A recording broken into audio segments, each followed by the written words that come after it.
Hello students, welcome to my channel. Mathematics class 8 में हमने एक नया चैप्टर शुरू किया था, algebraic expressions and identities. Algebraic expression के इंट्रोडक्शन वीडियोस में हमने देखा था कि उसके कुछ बेसिक कंसेप्ट्स को समझा हमने, और साथ ही हमने कुछ आइडेंटिटीज़ को भी समझा। आज हम इसकी फर्स्ट एक्सरसाइज शुरू कर रहे हैं, जिसमें हम अलजेब्रिक एक्सप्रेशंस जो हैं उनकी सिंप्लीफिकेशंस को समझेंगे। तो हमारे सामने फर्स्ट क्वेश्चन है, first part, A B minus B C minus C A और C A minus A B. इन नंबर्स को हमें ऐड करना है। ठीक है, अगर हमको इन नंबर्स को ऐड करना है तो सबसे पहले तो हम इन नंबर्स को लिख लेते हैं। और जैसे कि हमने यहाँ पर लिखा A B minus B C और B C minus C A और C A minus A B, C A minus A B. हमने इस तरीके से क्यों लिखा, मैं आपको समझाता हूँ। कि हमने देखा था कि हम लाइक टर्म्स और अनलाइक टर्म्स को किस तरीके से सॉल्व कर सकते हैं या नहीं कर सकते, वो हमने देखा था। एडिशन और सब्ट्रैक्शन में हम सिर्फ लाइक टर्म्स को ही ऐड या सब्ट्रैक्ट कर सकते हैं। मल्टीप्लिकेशन में हम अनलाइक टर्म्स को भी मल्टीप्लाई कर सकते हैं।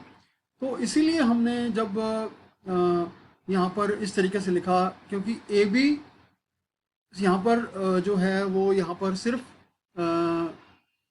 पहली टर्म में है, तो हम यहाँ पर क्या करेंगे, ए बी को इधर लिखेंगे, ए बी के नीचे यहाँ पे इस तरीके से माइनस ए बी। तो A B minus A B, इन दोनों को हम ऐड कर रहे हैं। तो अब यहाँ पर पॉजिटिव है, ये नेगेटिव है, तो यहाँ पर जो है वो कैंसिल हो जाएगा, तो ज़ीरो हो जाएगा। Minus B c plus b c, ये माइनस बी सी है प्लस बी सी, इन दोनों को भी अगर हम ऐड करेंगे तो ये भी ज़ीरो हो जाएगा। माइनस सी ए प्लस सी ए, ये भी ज़ीरो हो जाएगा। तो इस तरीके से हमने देखा है कि जो लाइक टर्म्स हैं उसको हम सॉल्व करते हैं, तो किस तरीके से करते हैं। अब यहाँ पर हम देखते हैं आगे इसका सेकंड पार्ट, 2p² q²। आगे हम लिख लेते हैं इसको, 2p² q² minus 3p³ plus 4, और दूसरा नंबर है 5 plus 7p³ minus 3p² q²। अब जो यहाँ पे फर्स्ट नंबर है उसको हम, ये लाइक टर्म्स को हम लिख लेते हैं लाइक टर्म्स के नीचे, और 7p³ प्लस 7p³ और minus 3p² q², minus 3p² q²। हमने ये जो लाइक टर्म्स को हमने एक के नीचे अरेंज करके लिखा है, वो इसलिए लिखा है क्योंकि हमने अभी अभी समझा और इंट्रोडक्शन में भी समझा था कि सिर्फ लाइक टर्म्स ही ऐड और सब्ट्रैक्ट हो सकते हैं।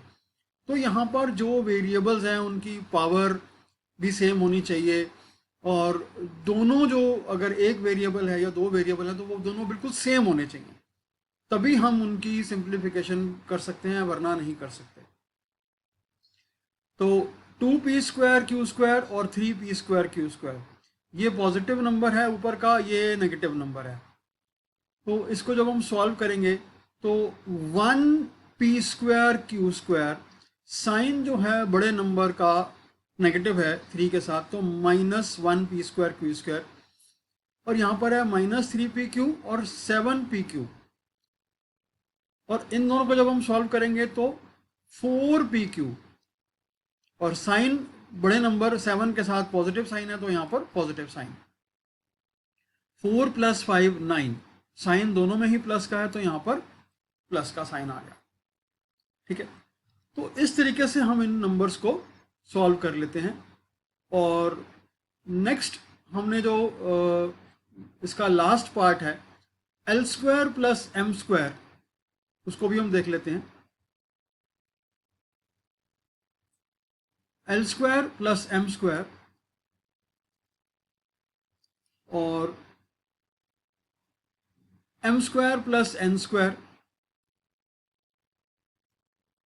और उसके नीचे हम एम स्क्वायर के नीचे m square plus n square, और उसके बाद n square plus l square. तो इसी तरीके से हमने यहाँ पर क्या लिखा, n square plus l square. L square जो है वो फर्स्ट नंबर है ऑलरेडी, तो यहाँ पर उसके एल स्क्वायर के नीचे एल स्क्वायर आ जाएगा, यहाँ पे एल स्क्वायर।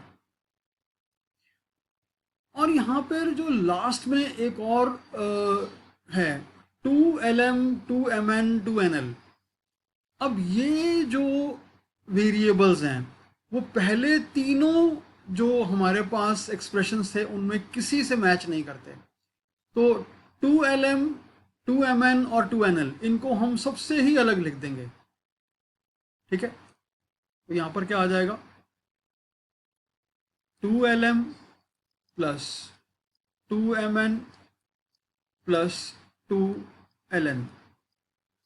ये तीनों के तीनों वेरिएबल्स किसी से भी मैच नहीं करते, तो ठीक है, इसको हम सबसे ही अलग लिख लेते हैं। तो इसको जब हम सॉल्व करेंगे तो हमारे सामने इसका रिजल्ट आ जाएगा।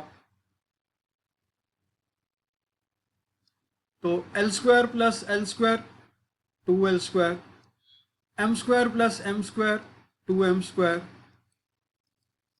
N square plus n square 2n square, plus 2lm plus 2mn plus 2ln। ये इसका रिजल्ट आ गया। तो इस तरीके से लिख के अगर हम सॉल्व करते हैं तो हमारे लिए बहुत आसानी हो जाती है, वरना हम ब्रैकेट्स में भी इनको लिख सकते हैं और इसको सॉल्व कर सकते हैं। उसको सॉल्व करने के लिए हमें ब्रैकेट्स को यूज़ करना पड़ेगा, तो फिर हमें लाइक टर्म्स को ढूंढना पड़ेगा, एक ब्रैकेट को दूसरे ब्रैकेट के साथ, तो उसके तरीके से हमें सॉल्व करना पड़ेगा। तो ये इजी मेथड है, तो अगर हम इसी मेथड से करें तो ज़्यादा अच्छा है। नेक्स्ट है हमारे पास सब्ट्रैक्शन। सब्ट्रैक्शन जो है उसका फर्स्ट क्वेश्चन हमारे सामने है, 4a minus 7ab plus 3b plus 12 from 12a minus 9ab plus 5b minus 3। ये जो पहला वाला एक्सप्रेशन है 4a minus 7b ab plus 3b plus 12, इसको सब्ट्रैक्ट करना है फ्रॉम किस नंबर से, दूसरे वाले एक्सप्रेशन से। तो जब भी हमारे पास इस तरह के दो एक्सप्रेशंस होते हैं तो जहां पर बीच में फ्रॉम लिखा होता है, तो फ्रॉम के बाद वाली जो एक्सप्रेशन है उसको हम हमेशा पहले लिखते हैं, ऊपर लिखते हैं। तो हम इसको लिख लेंगे 12a minus 9ab plus 5b minus 3, और इसमें से हमको सब्ट्रैक्ट करना है क्या, 4a। ये सब्ट्रैक्शन का साइन अभी हम नहीं लगाते, क्योंकि ये सब्ट्रैक्शन का साइन लगाने से थोड़ा कन्फ्यूजन हो जाएगा, उसको हम बाद में लगाएंगे, बाद में समझेंगे। 4a minus 7ab plus 3b plus 12। अब हमें इन दोनों एक्सप्रेशंस को सब्ट्रैक्ट करना है। सब्ट्रैक्ट जब हम करेंगे, मैं आपको एक एग्जांपल देता हूं, 4 माइनस माइनस 3। 4 में से हमको सब्ट्रैक्ट करना है माइनस 3। तो जब हम इसका ब्रैकेट ओपन करेंगे तो क्या हो जाएगा हमारे पास, 4 माइनस माइनस प्लस 4 प्लस 3 हो जाएगा। और अगर हमारे पास ये एक्सप्रेशन है 7 माइनस 3, ठीक है, तो अब ये जो ब्रैकेट ओपन करेंगे तो 7 माइनस 3 हो जाएगा। तो अब हम ये सोचते हैं कि जो बाद वाला एक्सप्रेशन है जो नीचे लिखा है हमने, ये ब्रैकेट में लिखा है सपोज, तो जब हम ब्रैकेट ओपन करेंगे तो जितने भी इसके साइन हैं वो रिवर्स हो जाएंगे, क्योंकि जैसे यहाँ पर -3 का साइन रिवर्स होके +3 हो गया था, तो यहाँ पर 4a का साइन जो पॉजिटिव साइन है वो रिवर्स होके -4a हो जाएगा, -7ab का साइन रिवर्स होके +7ab हो जाएगा, 3b का साइन रिवर्स होके -3b हो जाएगा, 12 का साइन प्लस से माइनस हो जाएगा, -12 हो जाएगा। तो अब हम जो सिंप्लीफिकेशन करेंगे, वो जो नीचे वाले नंबर्स हैं उनको, उनके साइन हम ये वाले साइन को रीड करेंगे, ना कि जो पहले वाले साइन थे उनको रीड करेंगे। ठीक है, तो यहां पर हम सिंप्लीफाई करेंगे तो 12a -4a, अब हम इसको +4a नहीं -4a कंसिडर करेंगे, तो क्या हो जाएगा 8a -9ab +7ab। अब यहां पर -7ab का हो गया +7ab, तो -7ab +7ab क्या हो गया -2ab, 5b -3b 2b sign positive, -3 -12 -15। तो ये इसका आंसर जो आया इस तरीके से आ गया 8a -2ab +2b -15। ठीक है, इसके सब्ट्रैक्शन के जो बाकी दो पार्ट्स हैं, बी पार्ट और सी पार्ट, इन दोनों पार्ट्स को आप खुद से सॉल्व करने की कोशिश कीजिए। अगर कोई मिस्टेक होती है या कोई प्रॉब्लम होती है तो मुझे मैसेज कीजिए, मैं आपको समझाऊंगा दोबारा। अदरवाइज हम अपनी अगली वीडियो में इन बाकी के दो पार्ट्स को भी सॉल्व करेंगे। ठीक है, और उसके साथ साथ हम डिफरेंट जो टर्म्स होती हैं, लाइक टर्म्स या अनलाइक टर्म्स, उनको मल्टीप्लाई भी करेंगे। तो अभी के लिए बस इतना ही। इन वीडियोस को दोबारा देखिए, समझने की कोशिश कीजिए, क्वेश्चंस को अपने आप सॉल्व कीजिए। Thank you so much, take care, bye.